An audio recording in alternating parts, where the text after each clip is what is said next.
Welcome sa Dries TV. Kung interesado ka sa ganitong news, huwag kalimutang isubscribe ang ating YouTube channel. Maraming salamat! Welcome po ulit sa ating panibagong update tungkol kina Kim and Paolo Abilino. Sa bawat update natin, tatalakayin natin ang mga pinag-uusapan sa mundo ng social media tungkol kina Kim and Paolo Abilino. Kaya naman kung hindi pa po kayo nakasubscribe dito sa ating channel nako, i-click nyo na po yan and isama nyo na din ang bell button. So ayan, welcome back again sa YouTube channel mga ka-Kim Pao, and sa update natin ito, ang pag-uusapan natin ay tungkol sa mga importanteng ganap kina Kim and syempre kay Paolo Abilino. So unahin natin itong ganap sa It's Showtime kanina, no? Update muna tayo sa OOTD ni Chinita Princess. Talaga namang napakaganda na naman ng isang Kim Chiu. Parang araw-araw namang maganda yan mga ka-Kim Pao. Tapos araw-araw ding maganda yung outfit niya po dito sa It's Showtime. Nakakabilib lang talaga, no, yung mga pormahan. Kaya sabi nga po ni Jong Hilario, kaya nai-in love si Paolo Abilino kasi ang husay talaga niyang pumorma and syempre blooming everyday plus maganda. So siguro ganyan po talaga mga ka-Kim Pao pag in love, no, ang isang babae or ang isang tao, kahit naman lalaki, talaga namang nagiging glowing siya pag in love siya, 'di ba mga ka-Kim Pao? Next topic naman, pag-usapan natin ang tungkol nga dito sa pinost ni Chinita Princess kahapon sa kanyang Instagram account, yung natanggap niya po sa BP Choice Awards na kung saan ngayon niya lang po nilabas.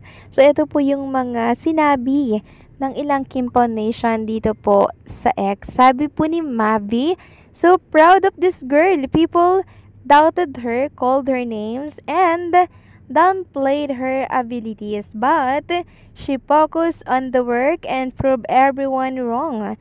Juliana will not be Juliana without Kim Chiu magic touch. Here's to more outstanding portrayals." Yes, mga ka-Kim Pao, no?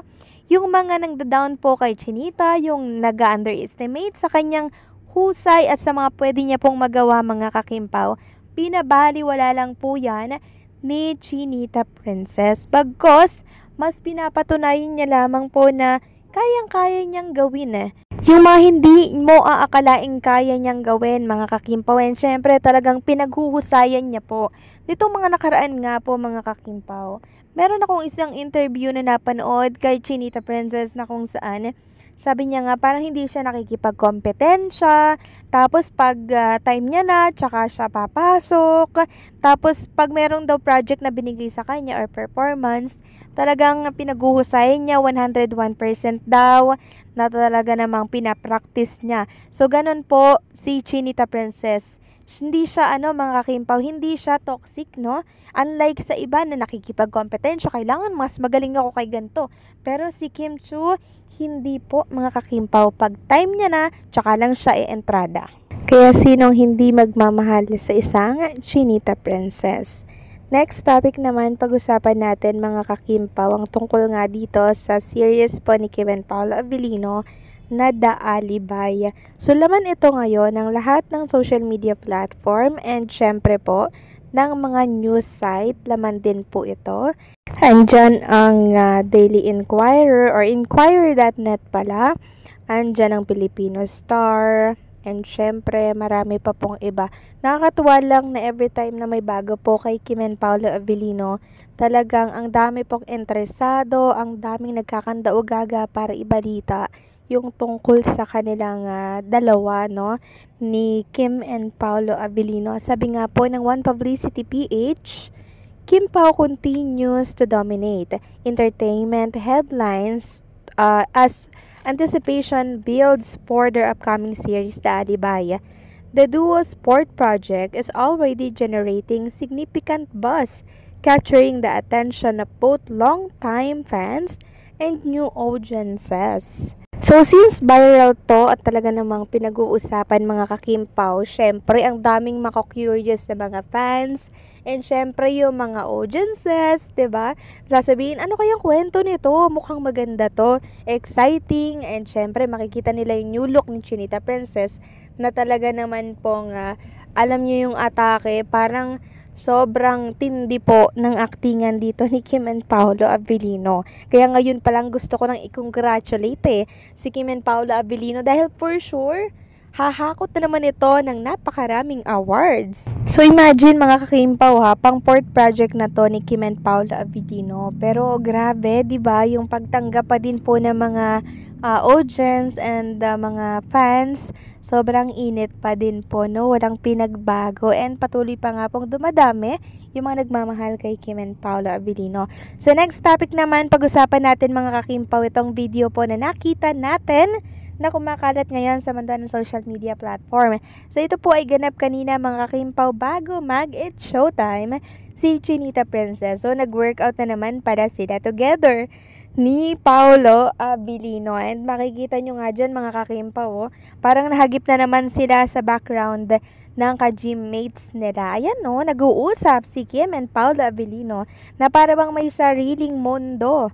Sabi nga po ng ilang mga commentor na nababasa natin sa ibang mga social media platforms na itakas na naman daw ni Paolo Abilino si Chinita Princess sa kabilang mundo. Grabe din, makakabilang mundo, no? Kasi naman mga kakimpaw, tingnan nyo po si Kim and Paolo, parang sila lang yung tao dito sa pinagjijiman po nila. Kasi sila lang yung magkausap. Diba, di po nila napapansin na may mga kasama pala sila. Diba, di nila alam, nahagip na pala sila ng video nung kasamahan po nila. So, nakakaloka lang, diba? Yung mga simpleng ganap na yan ni Kim and Paolo Abilino, yan po yung nakakatuwa, mga kakimpaw, diba? Yan yung isa sa mga kasiyahan natin, mga kakimpaw, na talaga naman pong hinahanap-hanap natin everyday. Parang may kulang kasi, diba? Pag wala tayong nakikitang ganap ni Kim and Paolo Abilino, parang may kulang. 'Di ba, para bang si Kim and Paolo Abilino yung kumukumpleto ng araw natin. Tapos kung nakita tayong ganitong eksena, ay kumpleto na yung araw natin. May ganyang eksena, 'di ba? Nakakaloka. So kung ganito kayo, to the highest level na rin talaga yung pag-fangirl ninyo kay Kim and Paolo Abilino. Katulad ko po, mga kakimpaw, isa rin po ako na talaga naman pong kinikilig at talaga namang humahanga po kay Kim and Paolo Abilino. Talagang hindi ako kompleto pag wala po ako nakikitang ganap kay Kim and Paolo Abilino. Araw-araw po akong excited mga kakimpaw magbalita sa inyong lahat.